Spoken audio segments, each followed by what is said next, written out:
성탄이지요. 또 한편에서는 대림절 넷째 주라 해서 예수님이 이 땅에 오신 그 선하신 그 뜻을 기억하면서 우리도 그 예수님의 마음을 닮아서 나아가 사랑을 전하기를 사모하는 귀한 절기입니다. 예수님이 어떠한 분이실까? 뭐 우리가 신학적으로나 또한 그러한 이론을 통해서 다 설명할 수 없겠지요. 그런 지식이 뭐 누가 있겠습니까?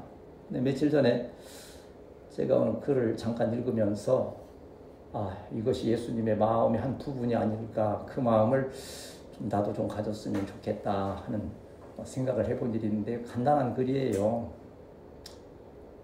어느 사람이 길거리를 가다가서는 옛날에 자기의 선생님이었던 교사를 만나게 됐어요. 그래서 깜짝 반가움에 아니 선생님 안녕하세요. 아니 이렇게 찾아뵙지도 못하고 오래간만에 선생님을 뵙게 됐습니다.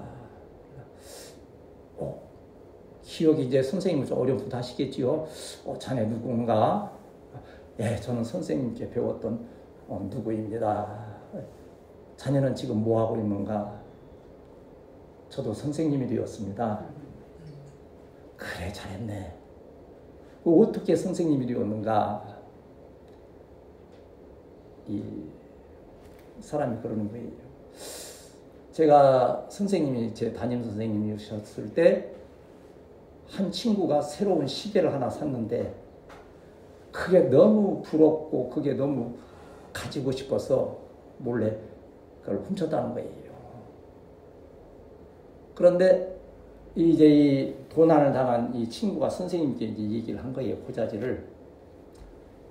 제 시계를 잊어버렸습니다. 우리 같은 반 학생 중에 누군가 가져갔을 것인데 선생님 좀 찾아주세요. 선생님이 고민을 하시다가 그러시는 거예요. 너희들 가운데를 바라보고 땡 둘러서라. 절대 눈을 뜨지 말아라. 눈을 감고 있어라. 그리고 선생님이 이제 돌아가면서 한 사람 한 사람 이렇게 포켓을 이렇게 점검을 해서 다 끝나고 돈 뒤에 선생님이 조용히 그러시는 거예요. 시계 찾았다. 걱정하지 말아라. 그러고서 아무 말도 안 하시는 거예요. 그 시계를 훔쳤던 이 학생은 분명히 자기에게서 나간 걸 아는데 담임선생님 입을 딱 다물고 말씀만 안 하시는 거예요. 다 용서해주고 그래도 선생님이 타일러서 아이들도 별 문제 없이 잘 지나갔어요. 그 이제 학생은 고마웠던 거예요. 선생님이 너 왜 그랬느냐?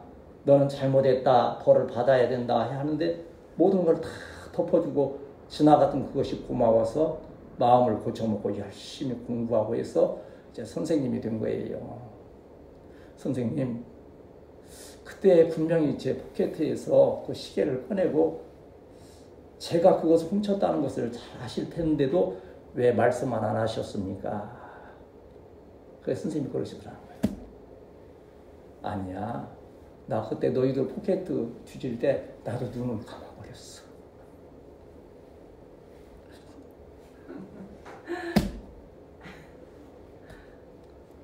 그 선생님의 그 너그러운 마음이 이 학생을 감동시켰다.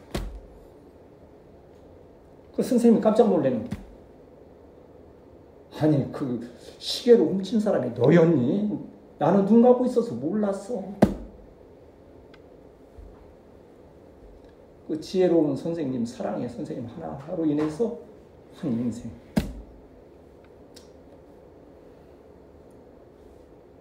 여러분 좀 울컥합니까? 저는 울컥하던데 그걸 읽으면서. 그런 분이 내 곁에 있다면, 그런 분을 내가 만날 수 있다면, 그런 분이 있을까 많이 생각했는데 말씀을 준비하면서 오늘 여기 이 생명의 떡이 되신 예수님에 대해서, 이 성탄에 대해서 깊이 상고하면서 예수님이 바로 그러한 분이시구나. 뭐 우리 포켓도 다 뒤져서 우리의 죄와 허물을 다 꺼내신다고 한다면 얼마나 부끄럽고 얼마나 안타깝겠습니까? 근데 우리 주님은 다 덮어주시잖아요. 우리 그저 그냥 간단히 만든 십자가 이렇게 바라보고 있으면 아무것도 안 보이지요. 뭐 천주교 같으면 거기다가 뭐 예수님 고난당하는 뭐 그런 형상을 해놓고 하겠지만 그래서 저는 여러분 찬양할 때 이렇게 십자가 바라보면서 같이 하잖아요. 아무 그림 무늬가 없는 거지만요. 그 느껴져요. 그게. 그래서 여러분 자세히 여기서 몰라 여러분 눈에도 보일지 이렇게 보면 그 예수님이 십자가 못 박이신 그런 모습이 조금 이렇게 무늬에서 조금 있는 것 같아요. 확실하진 않아요. 너무 확실하다 하면 그건 저 세상에 이런 일이 나와야 될 일이고 그건 자칫 잘못하면 신비주의에 빠지기 쉬운데 내 마음에 그렇게 그려지는 거예요. 아, 이 성탄 절기에 예수님이 우리의 죄를 사하시기 위해서 이 땅에 오셨구나. 여러분 심령에도 이 예수님의 깊은 사랑이 체험되시기를 주님의 이름으로 축복합니다. 아멘. 이 성경에 보면 예수님에 대한 그 닉네임, 별명이 참 여러 가지로 이렇게 나와지고 있습니다. 저도 뭐 젊은 시절에 별명들이 또 몇 가지 있었지요. 뭐 우리 방목사님이 잘 아시지만 저희 부친이 삼형제 있는데 첫째는 꽁치 목사, 제 형님은 꽁치 목사 그랬어요. 저는 매주 장군 그랬어요. 아마 어려서도 좀 덩치가 컸었는지 어쨌는지 장군대로 했던 것 같은데 장군은 못 되고 말씀의 장군이 결국 됐지만 제 동생은 깍두기 박사 그렇게 좀 재밌는 그러한 별명을 지어줬는데 그래서 그런지 제 동생은 학교 선생님 되고 또 미국 가서 뭐도 잘하고 이제 그리 하고 있는데 예수님도 별명이 여러 가지가 있으셨어요. 여러분 기억나는 대로 예수님은 말씀이시고 빛이시고 포도나무가 되시고 목자가 되시고 길과 진리이시요 생명이시요 뭐 여러 가지 별명들이 있는데 다 그 별명들의 그 내용을 하나로 해보면 한번 따라합시다. 예수님은 생명이시다. 이러한 별명들에 보면 공통점이 다 그 생명에 있는 거예요.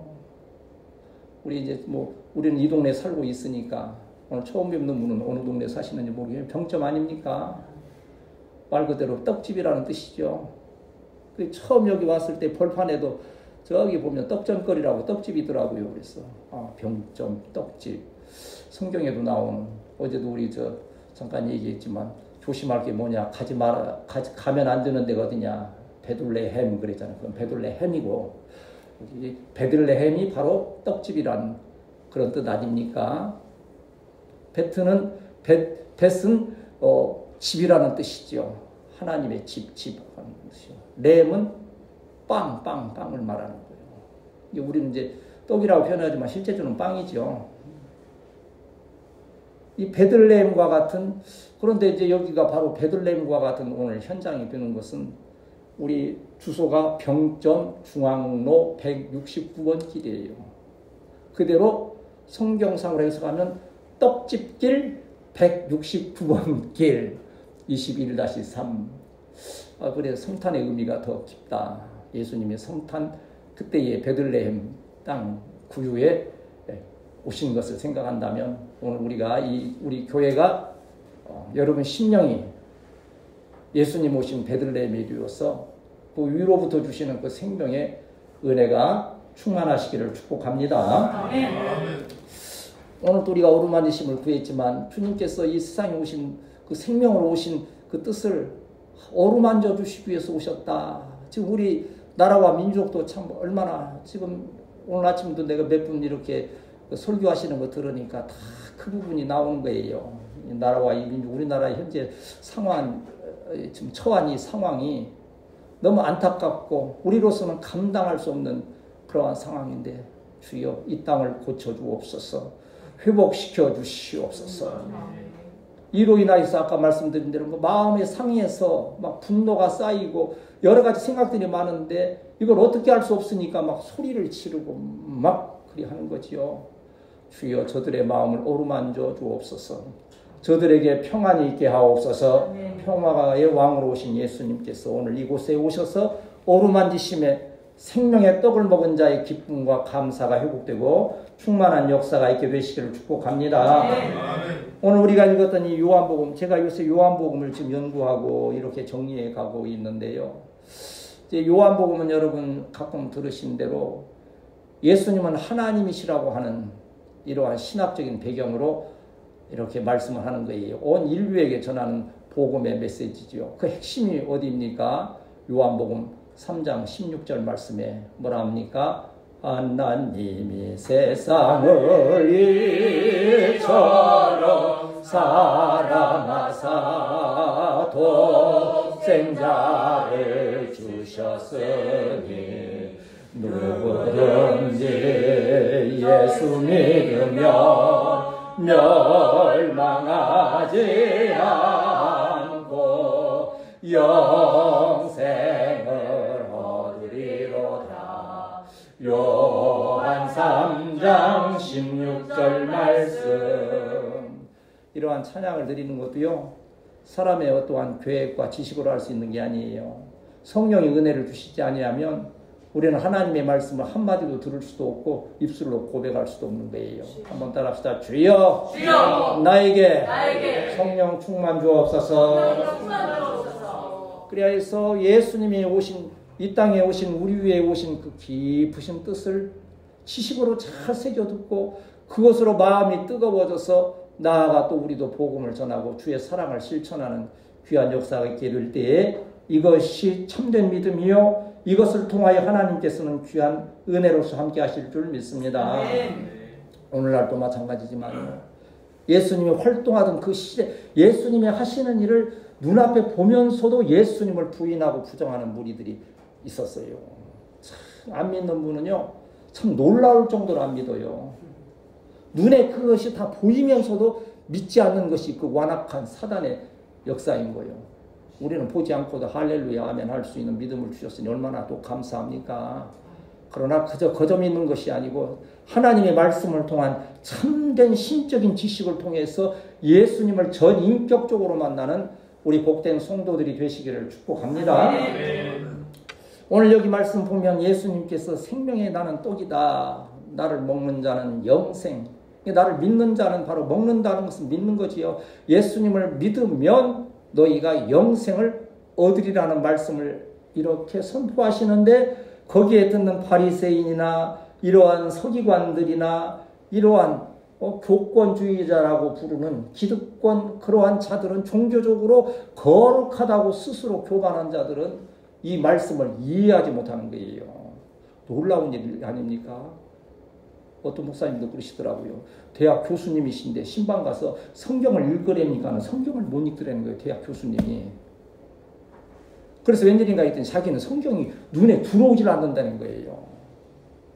근데 우리 주일학교 애들, 주일학교에서부터 저희 아들 이강 목사님도 하여간 그냥 학교 들어가기 전부터 성경은 줄줄줄줄 읽었어요. 제대로 한글 안 배워도 읽을 정도로. 그런데 대학 교수라고 하시는 분도 성경을 읽지도 못하거니와 듣고서도 이해가 안 되는 거예요. 성령께서 주시는 참된 지식이 없기 때문에 그러는 거예요. 오늘 이 설교가 1000마디 만마디가 있을지라도 성령의 감동함이 없으면 여러분 그 말씀이 이해되지도 않고요, 들리지도 않는 거예요. 이러한 그 상황에 대해서 예수님은 분명하게 선포하시는 거지요. 나는 하늘에서 내려온 살아있는 떡이니 사람이 이 떡을 먹으면, 바로 예수 그리스도를 믿으면 영생하리라 말씀하신 거예요. 이 성탄이 바로 우리에게 생명의 떡으로 오셔서 저와 여러분에게 영생을 주시고 온 땅에 평화를 주시기 위해서 오신 예수 그리스도를 진심으로 환영하는, 모셔드리는 우리 성도들이 되어야 할 줄 믿습니다. 오늘 여기 말씀을 통해서 영적으로 무지한 것은 도대체 어떻게 할 수가 없는 것을 볼 수 있지요. 우리 41절 다시 한번 읽읍시다. 41절, 42절을 같이 읽읍시다. 시작. 자기가 하늘에서 내려온 떡이라 하시므로 예수의 예수에 대하여 수군거려 이르되 이는 요셉의 아들 예수가 아니냐, 그 부모를 우리가 아는데 자기가 지금 어찌하여 하늘에서 들어왔다 하느냐. 지금 예수님은 요한복음 지금 우리가 읽은 그 앞줄 계속 보면 내가 하나님께서 보내신 메시아라고, 내가 생명의 떡이라고, 빛으로 왔다, 생명으로 왔다 계속 말씀을 하시는데, 이에 대하여서 그들은 수군거렸다 그랬어요. 이 수군거렸다, 이 공기조라고 하는 뜻을 이렇게 살펴보니까는요, 비둘기처럼 중얼거리다. 비둘기가 이렇게 모기 먹으려고 보면 이 공원 같은 데 가면 구구구구구구구구구구구구 끊임없이 그러잖아요. 여기서 지금 수군거렸다는 것은 그들이 그러는 거예요. 계속 구구구구구 하듯이 의심하면서 불평하고 원망하면서 예수님을 공격하는 모습을 볼 수 있잖아요.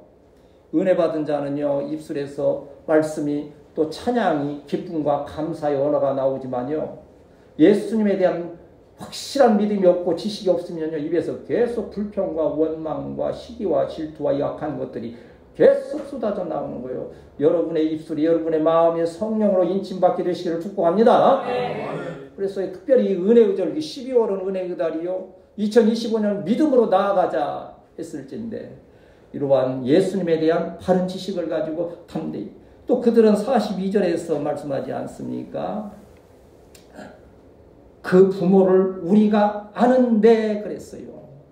여기 안다 에이도라 하는 것은 이게 경험적으로 통해서 육신적인 많은 지식을 가졌다고 하는 그런 뜻이에요. 그들은 직접 봤잖아요. 예수님 태어난 것도 봤을 것이고, 그 아버지가 목수했던 요셉이 목수였던 것도 아시고, 예수님이 목수, 신학자들은 그 목수라는 뜻에는 실제 그 지역에서는 이 돌로 많이 이러한 건물을 지었기 때문에 그 목수보다는 아마 이 돌 작업을 더 많이 하셨을 것이다. 그렇게 이제 해석하는 분들도 있고 하긴 해요. 어쨌든 그러한 모습을 보면서 목수 돌쟁이의 아들인 예수를 우리가 알고 있는데, 인간적으로 알고 있는데 내가 하늘에서 내려온 생명의 떡이라 그러니까는 인간적인 지식으로서는 도저히 이해할 수가 없는 거지요. 그래서 그들은 이 비둘기가 구구구구구구 하듯이 계속 의심하고 불평하고 원망하고 있는 모습이에요. 이게 지금 밖에 읽었지요. 교회 내에 우리 이 신앙 공동체 안에도 그러한 일들이 얼마나 많은지 몰라요. 우리 성도들이야 워낙 이제 잘 훈련되고 또 서로 사랑으로 교제하기 때문에 그냥 어찌 보면 너무 열심히 아멘하듯이 순종하고 잘 가니까 감사하거니와, 교회 안에도 이렇게 예수님에 대한 바른 지식이 없음을 인하여서 불평하고 원망하는 악한 일들이 있게 되어진다고 하는 거지요. 보세요.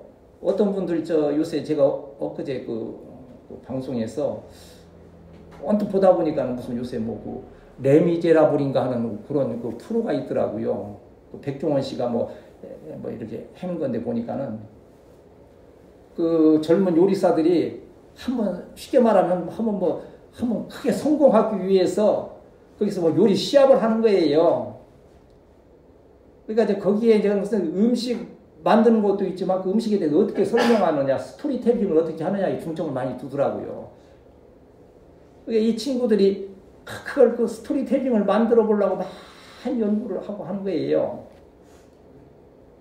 그런데요, 결론을 보면요, 음식 만들고 요리하는 것은 아무리 입으로 스토리텔링을 잘하고 말 잘해도요, 결론은 뭐요? 음식을 잘 만들어야 돼.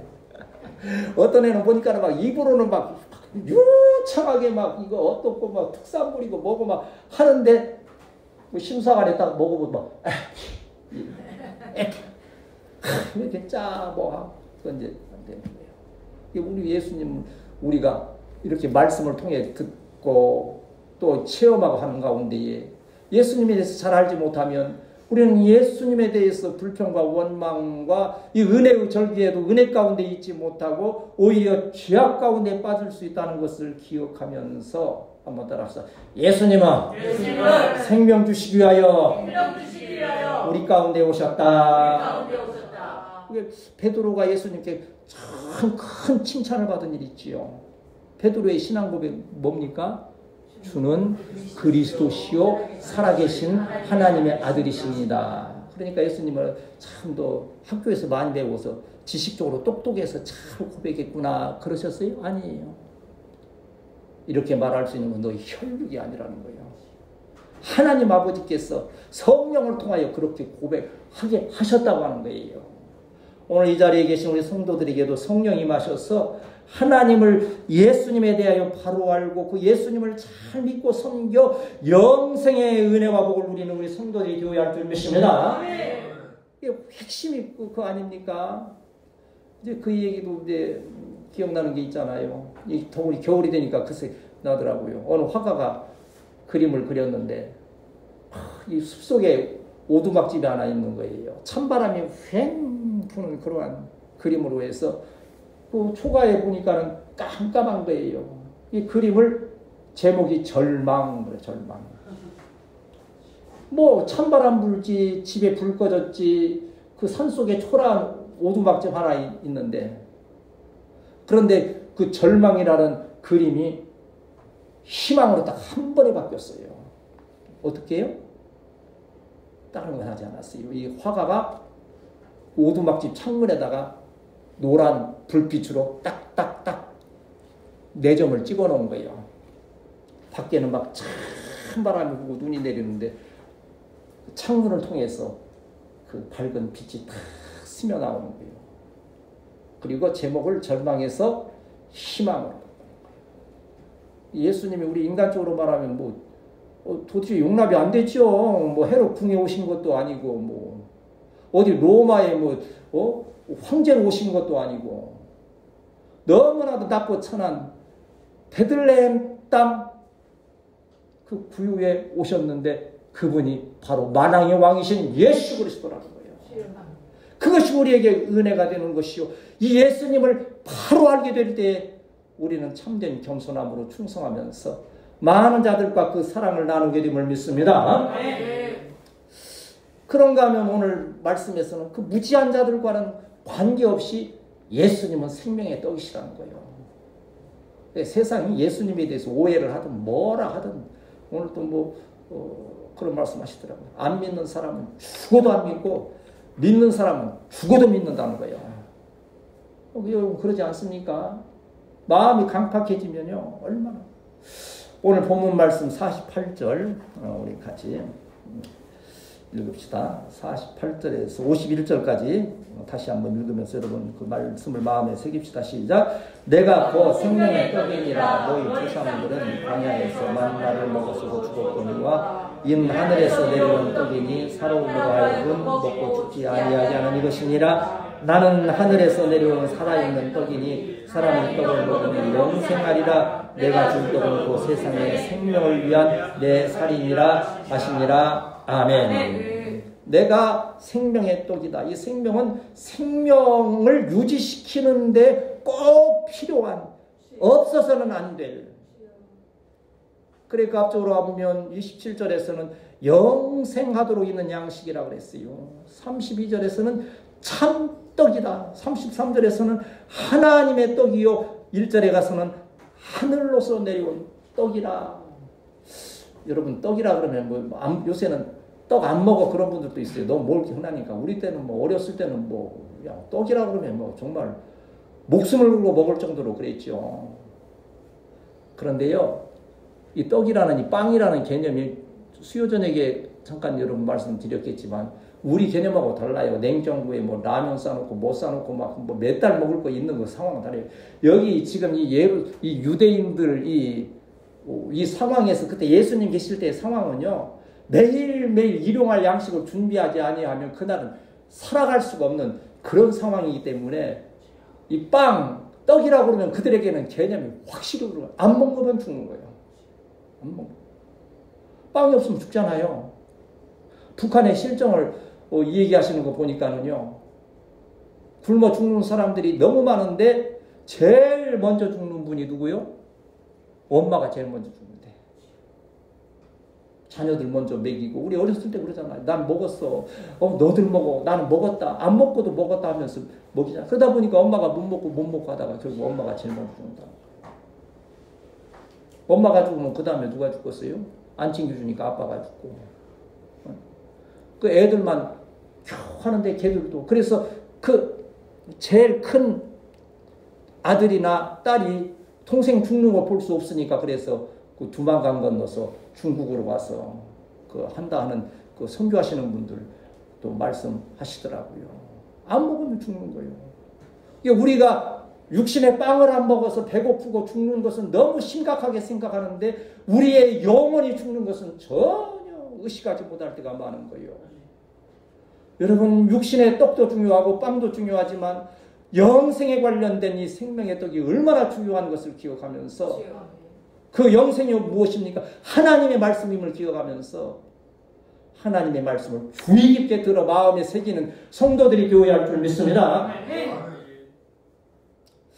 참, 또 이렇게 여러 가지 얘기를 듣다 보니까 이제 또 그 영국의 의사, 슈바이처와 같은 의사 한 분이 계신다 그래요. 골드 스미스라는 분이 있는데, 이제 많이 사랑을 베풀고 하는데 하루는 한 부인이 이렇게 왔다는 거예요.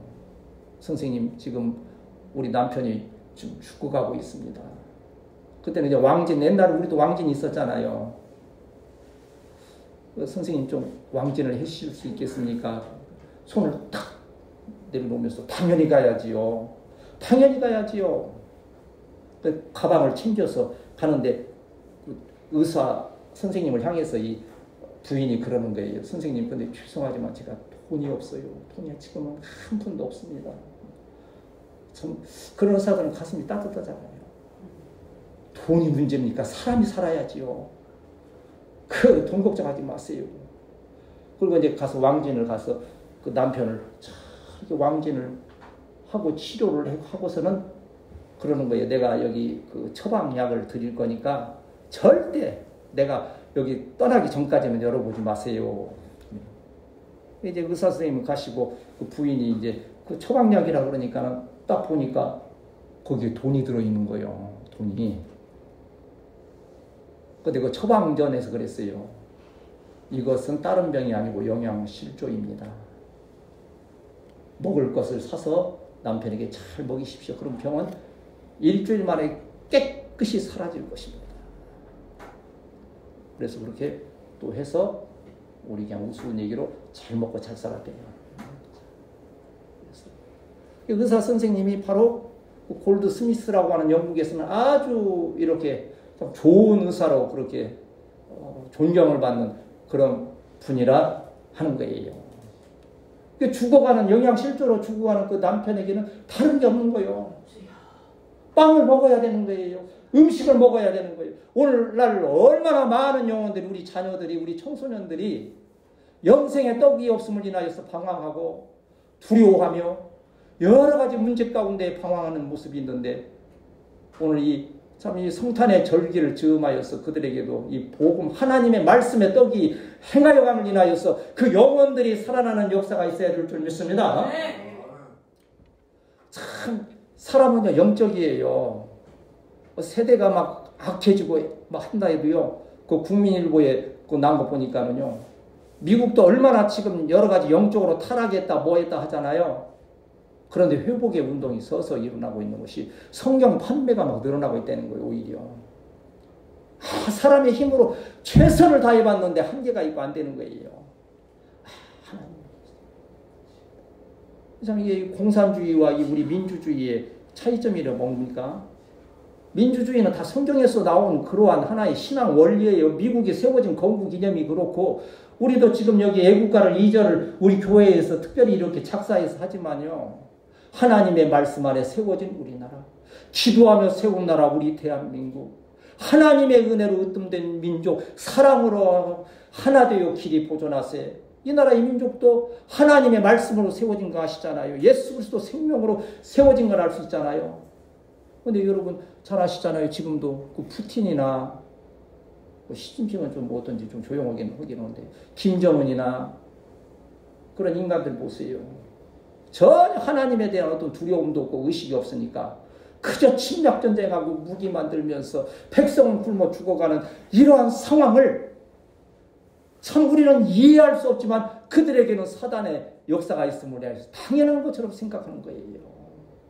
우리는, 우리 대한민국이 하나님의 말씀 아래 세워지고 기도로 세워지고 이만한 신앙 가운데 지금까지 행하여 온 것을 감사하면서 이 어려운 때에 다시 한번 생명의 떡이 되신 예수 그리스도로 회복되는 역사가 있어야 될 줄 믿습니다.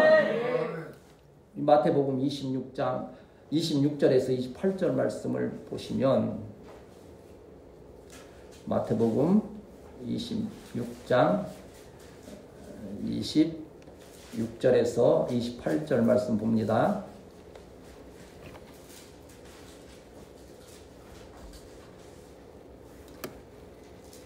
마태복음 26장 26절에서 28절 읽습니다. 시작. 그들이 먹을 때에 예수께서 떡을 가지사 축복하시고 떼어 제자들에게 주시며 이르시되 받아서 먹으라 이것은 내 몸이니라 하시고 또 잔을 가지사 감사기도 하시고 그들에게 주시며 이르시되 너희가 다 이것을 마시라 이것은 죄사함을 얻게 하려고 많은 사람을 위하여 흘리는 나의 피 언약의 피니라. 아멘.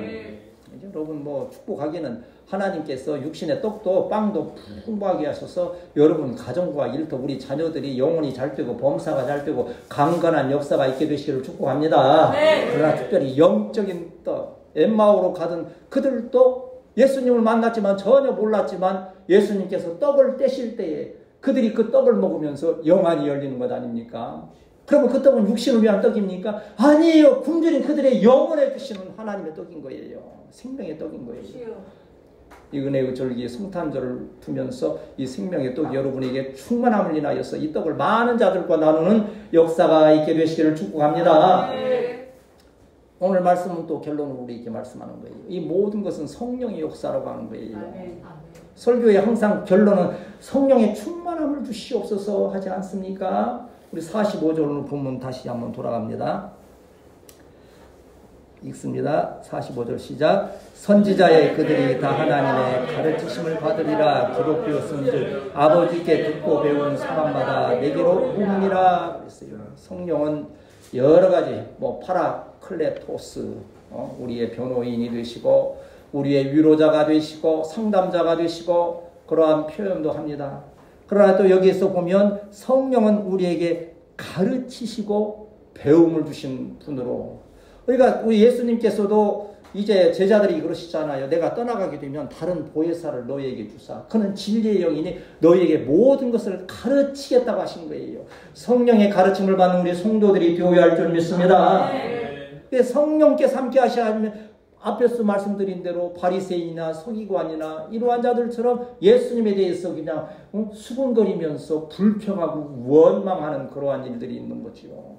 그러나 성령이 함께 하시면 예수를 나의 구주로 영접하고 그래서 그 안에서 예수님의 말씀 하나님의 말씀대로 살아가기를 힘쓰는 가운데 귀한 역사가 있는 거예요. 성령께서 역사하실 때에 왜 그렇지 않습니까? 강도도 변하였어. 또 선한 사람이 되기도 하고 또한 학교의 교육으로 되어지니까 성령이 감동하시면 그러는 거예요. 이번에 이제 한국이 참 이 일들이 뜻하지 않은 일들이 일어나니까는요 세계적으로도 경제적으로도 여러 가지 위기가 닥치는 거예요. 지금 알게 모르게 빨리 이게 또 하나님의 은혜로 해결됨을 믿고 교회가 기도하거니와 그러니까 보니까는요 거기 이제 이 외교나 경제하는 장관들이요 한국을 제발 좀 믿어달라고 막 하소연하고 있어요. 지금 여러 군데 연락하고 만나고 하면서 한국의 저력을 믿어달라고. 한국의 저력이 어디 있었어요? 하나님의 말씀 안에서 세워지고 기도로 세워진 하나님의 은혜 가운데 이 나라와 민족이 저력이 있었던 거예요. 그걸 잊어버렸는데 경제적으로 우리를 믿어달라, 외교적으로 우리를 믿어달라. 물론 그렇게 해야 되지요, 그분들은. 그러나 근본적으로 뭐예요? 그 말을 듣는 세계 각국의 지도자들이나 그 사람들의 성령의 감동하심이 있어야 되는 거예요. 그렇지. 옳은 말이야. 한국은 참 하나님의 말씀으로 세워진 나라고 하나님의 복을 받아서 원조받던 나라 중에 첫째로 원조하는 나라가 되었음이 하나님의 은혜 있고 한국 교회에 있었다는 것은 그들의 마음에 감동이 와야 되는 거예요. 이번에도 보니까는요, 이건 우리끼리 얘기일 수 있지만요, 트럼프 대통령 감동시키고 그 아들이 많이 좌지우지 이렇게 하는 거예요. 또 일론 머스크도 물론 있고 하지만, 그런데 그들을 움직일 힘은요, 어떤 경제적인 어떤 언변에 있는 것이 아니고 이 기독교적인 신앙의 힘이 아니면 그들이 움직이는 거지 않아요. 그게 있어요, 내부적으로 지금. 이번에도 그 어떤 우리 한국의 정용진 회장이 처음 한국 사람으로는 처음 대통령하고 그 트럼프 대통령하고 식사까지 했다더라고. 아들하고 친구래. 그런데 거기 나온 거 보니까 기독교의 어떠한 그러한 일들을 통해서 그렇게 친분이 맺어졌다는 거예요. 만나서 한 15분인가를 트럼프 대통령 직접 얘기했대. 세계 각국 대통령들이 한번 얘기하고 식사 한번 하고 싶어서 그렇게 애를 달콤만 안 되는 일을 그가 했던 거예요. 누가? 성령께서. 그 일을 이끌어 가신 거예요. 세상은 인정하지 않는다 해도 우리는 이러한 하나님의 역사, 생명의 떡이신 예수 그리스도의 놀라운 은혜와 역사 가운데 함께 하심을 믿습니다. 이거 뭐 좀 억지 춘향일 수도 있고 웃는 얘기가 좀 그러더라고요. 한국 사람은 너무 성령적이래. 너무 성령적이고 너무 하나님의 역사라고 하는 거예요. 왜 그러냐 그랬더니 처음에 우리나라 온 선교사가 이건 누가 막 지어낸 얘기가 없긴 해요. 보니까 사람들이 이렇게 넓은 책 모자를 쓰고 다니더래요. 이렇게. 그 선교사가 물었대요. 그 무슨 모자예요? 그랬더니 갓 뭐요? G-O-D면 갓. 이게 선교사가 들을 때는 그게 우리는 그냥 말 좋은 갓이다 생각하지만 선교사가 들을 때는 갓 그러니까 하나님? G-O-D? 야, 한국 사람들은 갓을 머리에다 쓰고 다니니 이건 성령이 강림했다는 뜻이구나. 또 이 나라의 이름이 뭐요? 조선. 그러니까 그걸 영어로 쓰면 초우슨이 뭐요? 택함받았다. 택함받았다. 택함받은 나라에 그 성령 가시 임했다? 이건 복음적인 나라다. 이 나라는 소망이 있다. 아마 지어낸 얘기일 가능성이 많지만 그래도 참 우연이지만 하나님이 머리로 씌워주신 성령이 임하시고 초우슨 이 선택받은 이 조선의 나라 가운데 성령이 역사하시면 얼마나 놀라운 역사가 일어나겠습니까? 이러한 역사가 오늘 이 성탄절기 또 새로운 한 해를 준비하는 가운데 여러분 심령 가운데 생명의 떡이 충만으로 임하게 되시길 축복합니다. 성령 여러분의 마음을 뜨겁게 하고 내년에 우리가 담대히 나아가자 했잖아요. 우리 이제 성령의 역사를 사도행전 1장으로 마무리 하도록 합시다. 성령이 임하실 때에만 우리는 역사를 이룰 수 있는 거지요. 6절에서 8절까지 사도행전 1장 6절에서 8절 시작. 그들이 모였을 때에 예수께 여쭈어이르되 주께서 이스라엘 나라를 이르시되 때와 시기는 아버지께서 자기의 권한에 두셨으니 너희가 알 바 아니요 오직 성령이 너희에게 임하시면 너희가 권능을 받고 예루살렘과 유대와 사마리아와 땅 끝까지 이르러 내 증인이 되리라 하시니라. 아멘. 베들레헴 그 구요 그 정말 또 여기 이렇게 또 이렇게 형상을 좋아하는 그러한 캐톨릭이나 이런 데 가서 그 성탄 해놓은 거 보면요.